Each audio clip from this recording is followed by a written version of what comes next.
नमस्ते रुद्रमन्यव उतोदैषवे नमः नमस्ते अस्तु धन्वने बाहुभ्यामुतते नमः या तैषः शिवतमा शिवम् बभूवते धनुः शिवा च रव्या यातपतया न रुद्रमृडया या ते रुद्रशिवा तनोरघोरा पापकाशिनी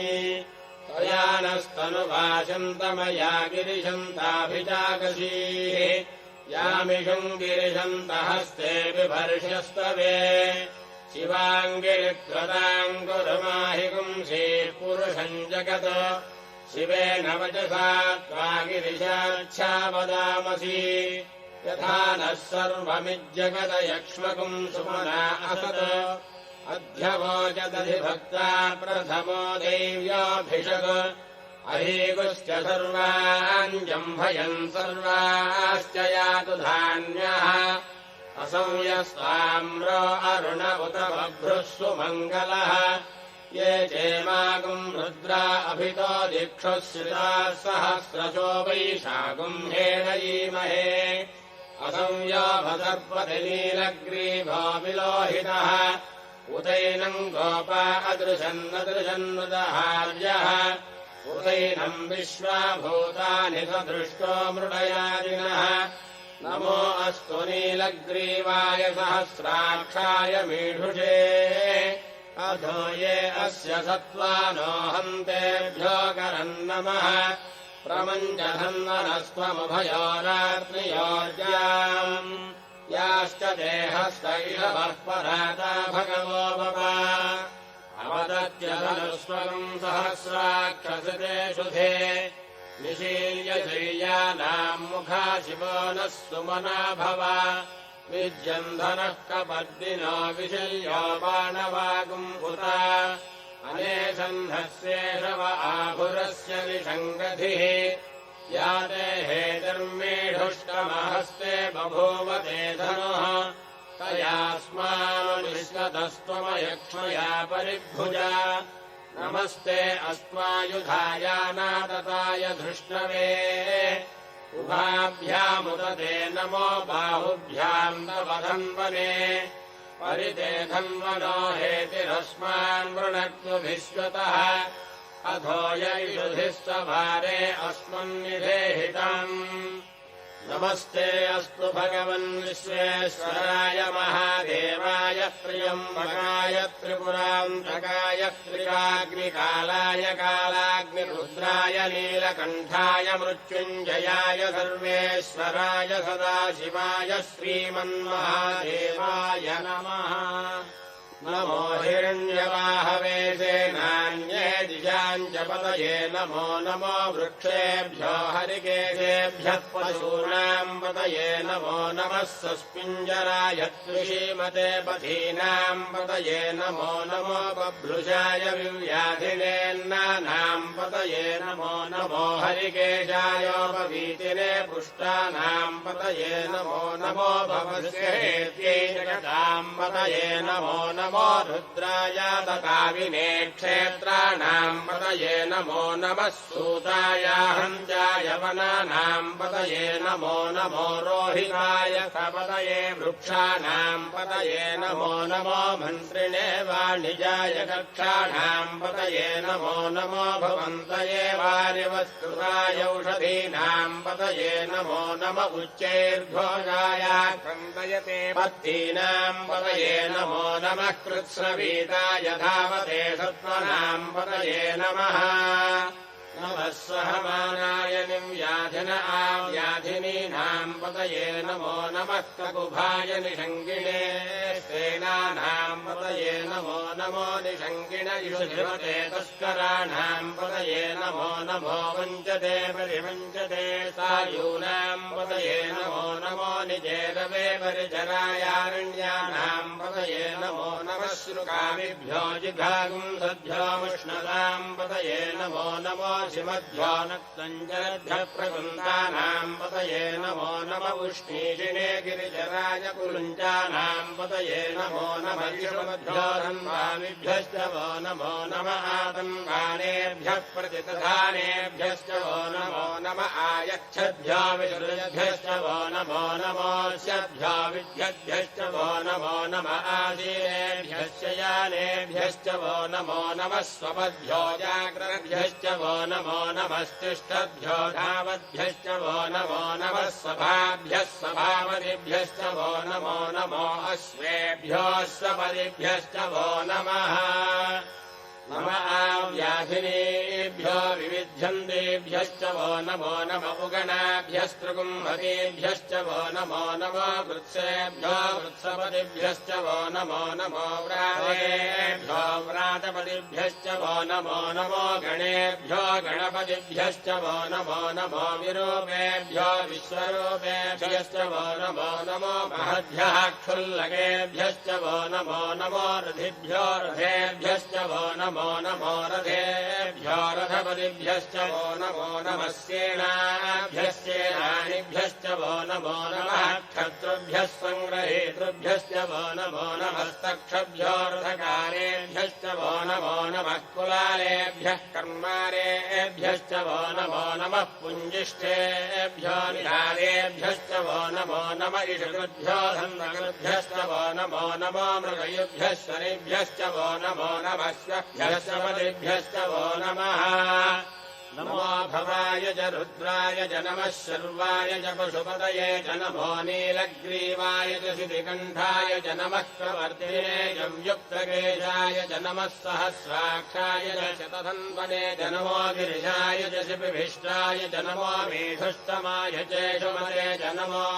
ह्रस्वाय च वामनाय च नमो बृहते च वर्षीयते च नमो वृद्धाय च संवृद्धने च नमो अग्र्याय च प्रथमाय च नमो आशवे चाजिराय च नमः शीघ्रियाय च शीभ्याय च नम ऊन्याय चावस्वन्याय च नमः स्रोतस्याय च दीप्याय च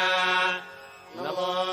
ज्येष्ठाय च कनिष्ठाय च नमः पूर्वजाय चापरजाय च नमो मध्यमाय चापगल्भाय च नमो जघन्याय च बुद्धियाय च नमः श्रोभ्याय च प्रतिशल्याय च नमो याम्याय च क्षेम्याय च नमो उर्भर्याय च खल्याय च नमः श्रोत्याय चावधान्याय च नमो वन्याय च कक्ष्याय च नमः श्रवाय च प्रतिश्रवाय च नम आशुषेणाय चाशुरधाय च नमः शूराय चामभिन्नते च नमो धर्मिणे च वरोधिने च नमो बिल्मिने च कवचिने च नमः श्रुताय च श्रुतसेनाय च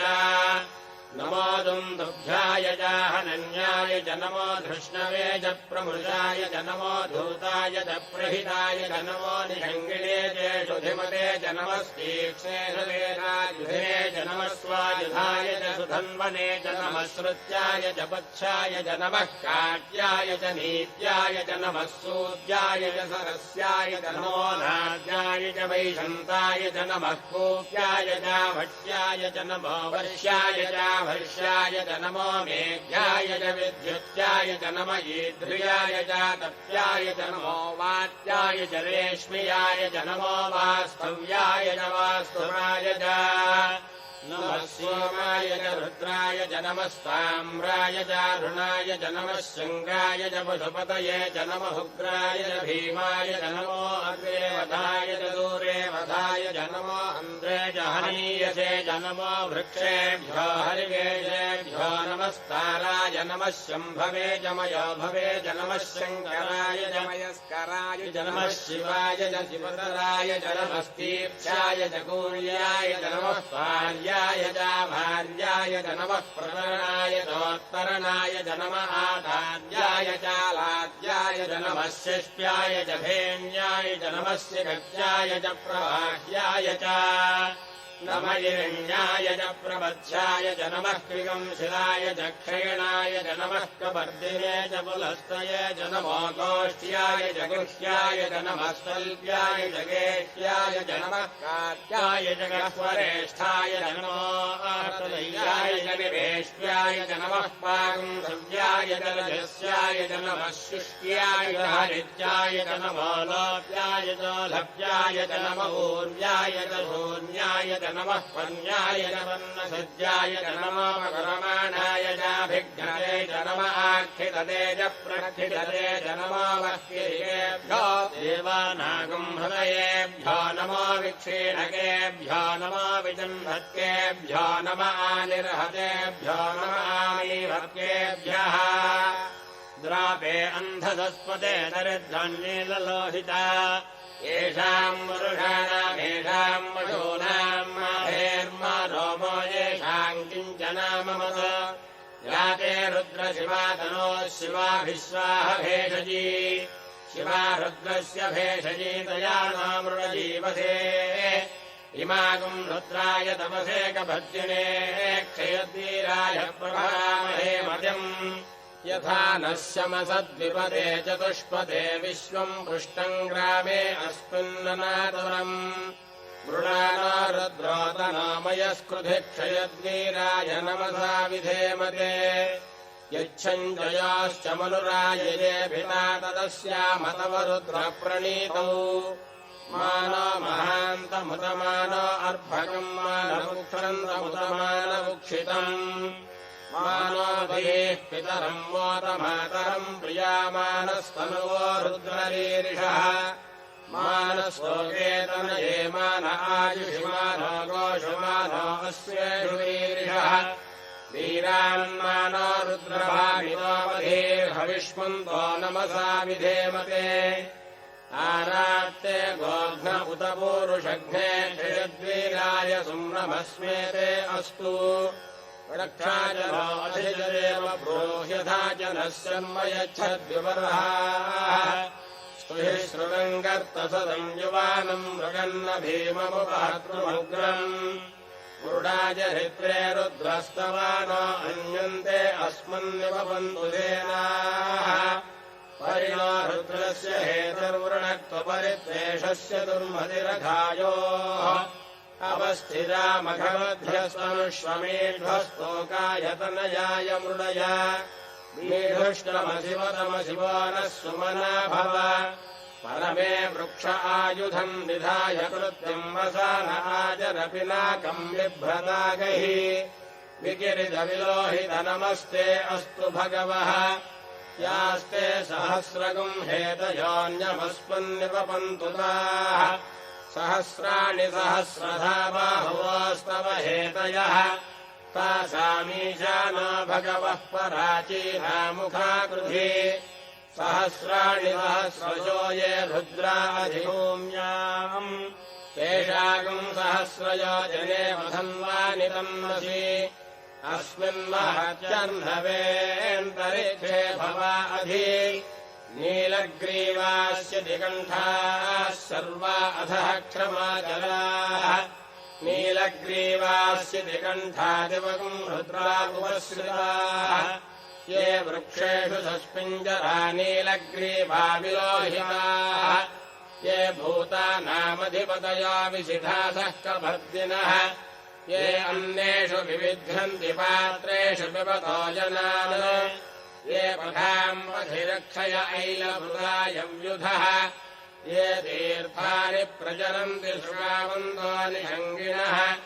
य एतावन्तश्च भूयागुंसश्च दिशो रुद्राविदस्थिरे तेषागुंसहस्रयो जने वधन्वानि तन्मसि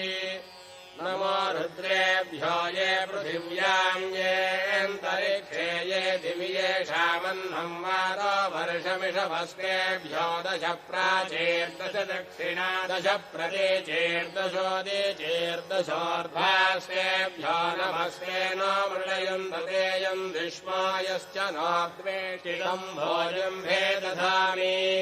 त्र्यम्बकम् यजामहे सुगन्धिम् पुष्टिवर्धनम् उर्वारुकमिव बन्धनान् मृत्योर्मुक्षीयमामृतात् यो रुद्रो अग्नौ यो अप्सु य ओषधीषु यो रुद्रो विश्वा भुवना विवेश तस्मै रुद्राय नमो अस्तु ये ते सहस्रमयुतम् पाशामृत्योमर्त्याय हन्तवे तान् यज्ञस्य मायया सर्वानवयजामहे मृत्यभे स्वाहा मृत्यभे स्वाहा प्राणानाम् ग्रन्थिरसि रुद्रो मन्त्रगः तेनान्नेनाप्यायस्व नमो रुद्राय विष्णवे मृत्युर्मे पाहि ॐ शान्तिः शान्तिः शान्तिः ॐ अग्ना विष्णो दजाशसे मा वर्धन्तु वाङ्गिरः जुम्नैर्वाजेभिरागतम् वाजश्च मे प्रथमश्च मे प्रयतिश्च मे प्रसिदिश्च मे धीतिश्च मे क्रतुश्च मे स्वरश्च मे श्लोकश्च मे श्रावश्च मे श्रुतिश्च मे ज्योतिश्च मे सुभश्च मे प्राणश्च मे पानश्च मे व्यानश्च मे धुश्च मे चित्तम् च आधीतम् च मे वाक्च मे मनश्च मे चक्षुश्च मे श्रोत्रम् च मे दक्षश्च मे बलम् च ओजश्च मे सहश्च आयुश्च मे जरा च आत्मा च मे तनोश्च मे जन्म च मे वन्म च मे अङ्गानि च मे स्वानि च मे पुरोगंशि च मे शरीराणि च मे ज्येष्ठम् च आधिपत्यम् च मे मन्युश्च मे भावश्च मे वश्च मेऽम्भश्च मे देवा च मे महिमा च मे वरिमा च मे प्रतिमा च मे भर्ष्मा च मे द्राघुया च मे वृद्धम् च मे वृद्धिश्च मे भक्तिम् च मे श्रद्धा च मे जगच्च मे धनम् च मे वशश्च मे तुषश्च मे क्रीडा च मे बोधश्च मे जातम् च मे जनिष्यमाणम् च मे सूक्तम् च मे सुहृदम् च मे वित्तम् च मे वेद्यम् च मे भूतम् च मे भविष्यच्च मे सुखम् च मे सुपथम् च मर्धम् च मर्धिश्च मे क्लुप्तम् च मे क्लुप्तिश्च मे मतिश्च मे सुमतिश्च मे सञ्च मे मयश्च मे प्रियम् च मे नुकामश्च मे कामश्च मे सौमनसश्च मे भद्रम् च मे श्रेयश्च मे वश्यश्च मे यशश्च मे भगश्च मे द्रविणम् च मे यन्ता च मे धत्ता च मे क्षेमश्च मे धृतिश्च मे विश्वम् च मे महश्च मे संविच्च मे ज्ञात्रम् च मे सोश्च मे प्रसोश्च मे क्षीरम् च मे लयश्च मृतम् च मे मृतम् च मे लक्ष्मम् च मे रामयश्च मे जीवातुश्च मे दीर्घायुत्वम् च मे न मित्रम् च मे भयम् च मे सुखम् च मे शयनम् च मे सोषा च मे सुदिनम् च मे ऊर्च मे सौनृता च मे पयश्च मे रसश्च मे घृतम् च मे मधु च मे सग्धिश्च मे सपेतिश्च मे कृषिश्च मे वृष्टिश्च मे जैत्रम् च औद्भिज्यम् च मे रजश्च मे राजश्च मे पुष्टम् च मे पुष्टिश्च मे विभुज मे प्रभुज मे बहुज मे भोजश्च मे पूर्णम् च मे पूर्णतरम् च मे क्षितिश्च मे कूजवाश्च मे अन्नम् च मे क्षुश्च मे व्रीहयश्च मे जवाश्च मे माषाश्च मे तिलाश्च मे मुद्राश्च मे खल्वाश्च मे गोधूमाश्च मे मधुराश्च मे प्रियङ्गवश्च मे नवश्च मे श्यामाकाश्च मे दीवाराश्च मे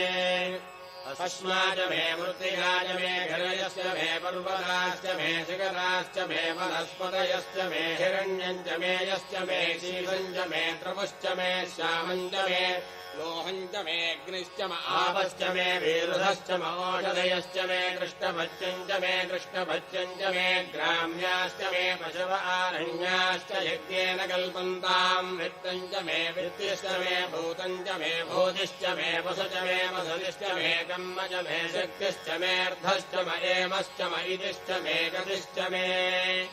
अग्निश्च म इन्द्रश्च मे सोमश्च म इन्द्रश्च मे सविता च म इन्द्रश्च मे सरस्वती च म इन्द्रश्च मे पूषा च म इन्द्रश्च मे बृहस्पतिश्च म इन्द्रश्च मे मित्रश्च म इन्द्रश्च मे वरुणश्च म इन्द्रश्च मे त्वष्टा च म इन्द्रश्च मे धाता च म इन्द्रश्च मे विष्णुश्च म इन्द्रश्च मे श्वनो च म इन्द्रश्च मे मरुतश्च म इन्द्रश्च मे विश्वे च मे देवा इन्द्रश्च मे पृथिवी च म इन्द्रश्च मेऽन्तरिक्षम् च म इन्द्रश्च मे ज्योश्च म इन्द्रश्च मे दिशश्च म इन्द्रश्च मे मूर्धा च म इन्द्रश्च मे प्रजापतिश्च म इन्द्रश्च मे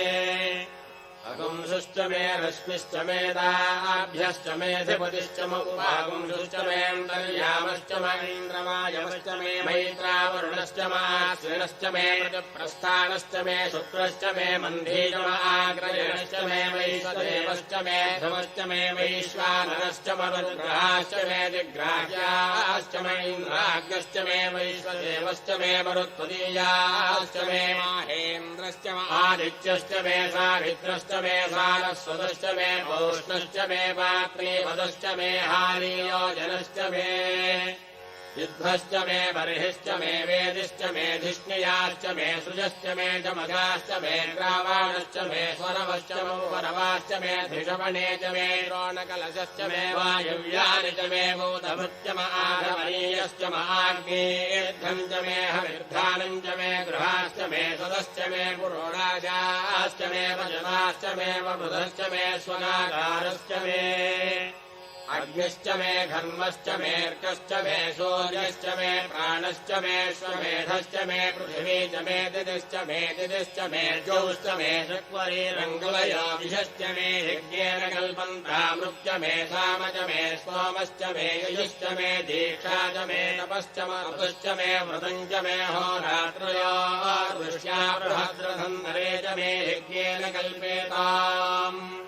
गर्भाश्च मे वत्साश्च मे त्रियविश्च मे त्रियवी च मे दिच्यवाच्च मे दिच्यौही च मे पञ्चाविश्च मे पञ्चावी च मे त्रिवत्सश्च मे त्रिवत्सा च मे तुर्यवाच्च मे तुर्यौही च मे पष्ठवाच्च मे पष्टौही च ममुक्षा च मे वशा च मर्षभश्च मे वेहश्च मे लड्वान् च मे धेनुश्च महायुर्यज्ञेन कल्पताम् प्राणायज्ञेन कल्पताम् अपानायज्ञेन कल्पताम् ज्ञानायज्ञेन कल्पताम् चक्षुर्यज्ञेन कल्पताम् श्रोत्रम् यज्ञेन कल्पताम् मनोयज्ञेन कल्पताम् वाग्यज्ञेन कल्पताम् आत्मा यज्ञेन कल्पताम् यज्ञो यज्ञेन कल्पताम्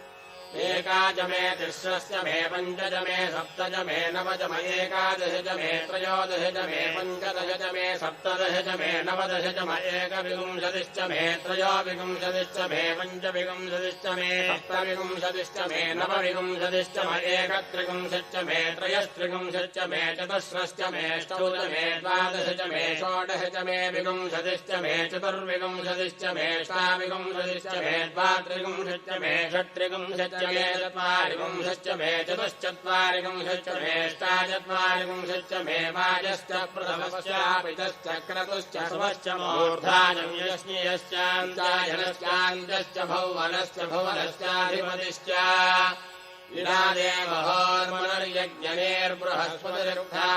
विरादेवहोर्मनर्यज्ञनेर्बृहस्पतिरुक्तामदानिपुंसिषद्विश्वे देवास्वोग्रवाजः पृथिविमानमायुंसेर्मधुमनिष्ये मधुजनिष्ये मधुवक्ष्यामि मधुमदिष्यामि मधुमतेम् देवेभ्यो वाचमुद्यागम् शुश्रूषेण्याम् मनुष्येभ्यः सम्मा देवावन्तु शोभायै पितरो नमो ॐ शान्तिः शान्तिः शान्तिः ॐ तच्छञ्जोरावृणीमहे गातुम् यज्ञाय गातुम् यज्ञपतये दैवी स्वस्तिरस्तु नः स्वस्तिर्मानुषेभ्यः ऊर्ध्वम् जिगातु भेषजम् शन्नास्तु द्विपदे सञ्जतुष्पदे ॐ शान्तिः शान्तिः शान्तिः सहस्रशीर्षा पुरुषः सहस्राक्षः सहस्रपाद स भूमिम् विश्वतो भूत्वा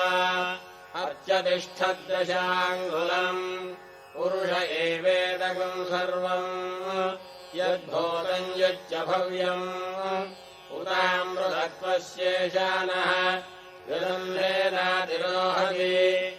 एतावानस्य महिमा अतोऽध्यायागुश्च पूरुषः पादोऽस्य विश्वभूतानि त्रिपादस्यामृतम् दिवि त्रिपादोर्ध्वबुधैपुरुषः पादोऽस्येह भवात् पुनः ततो विश्वम् व्यक्रामद शासनानशने अभि तस्माद्विराडजायत विराजो अधिपूरुषः स जातोऽत्यरिच्यत पश्चाद्भूमिमधो पुरः यत्पुरुषेण हविषा देवायज्ञमतन्वत वसन्तो अस्यासीदाज्यम् ग्रीष्मयुद्धः शरद्धविः सप्तास्यासन्परिधयः त्रिसप्तसमिधः कृताः देवायज्ञम् तन्वानाः अबध्नन् पुरुषम् पशुम् तम् यज्ञम् बर्हिषि प्रोक्षन् पुरुषम् जातमग्रतः तेन देवा अयजन्त साध्यार्षयश्च ये तस्माद्यज्ञात् सर्वहुतः सम्भृतम् ऋषराज्यम् पशोगस्तागश्चक्रे वायव्यान् आरण्यान् ग्राम्याश्च ये